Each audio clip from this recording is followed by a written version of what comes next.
a Conservative Party front. Like, there are people in the audience who vote Conservative, who agree with them, people that don't. I mean, the important thing about this group is that it isn't aligned. There's already a young Conservative group movement, I think. But the reason this is launched, I think, is because they're not talking about these things. And there needs to be a group talking about these things, because a lot of the young people that I meet that are Conservative do believe in these things. And they come up to me and they say, why is Theresa May so left-wing? And I think she thinks that by moving further to the left, that young people will want to vote Conservative. But I don't think that's correct at all. I think Jeremy Corbyn has a clear vision about how he wants to change the country. And I think young people like change.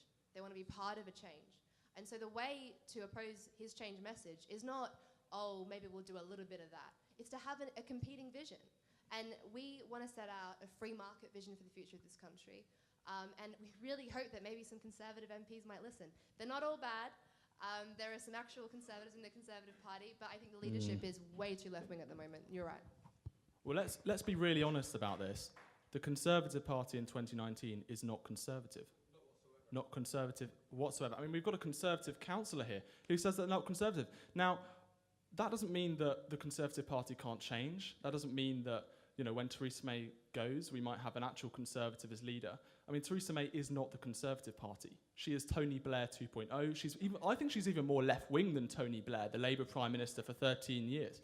I mean, Theresa May's current Conservative Party has undertaken a series of tax rises, not tax cuts. We have the largest tax burden in this country since the 1970s. The largest tax burden since the 1970s. Just think about it. We've got a Conservative Prime Minister who is undertaking more regulation, higher taxes. She's refusing to deliver Brexit. She is not Conservative in the slightest. But that doesn't mean that we can't be part of the Conservative Party and try and change it. That doesn't mean that Turning Point UK shouldn't try and influence Conservative MPs and become Conservative members and say, look, we want to change the leadership. We want to change the cabinet. I mean, we had three Conservative MPs join a new independent group in Parliament a few weeks ago. I think maybe a few more Conservative MPs needs to join them, because at the moment the Conservative Party is not Conservative. Well, exactly.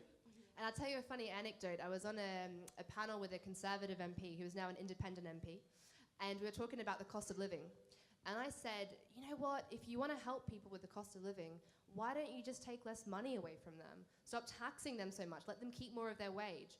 And she laughed at me, and then proceeded to say, I'm that funny kind of Conservative, that different kind of Conservative, that believes in higher taxes. What?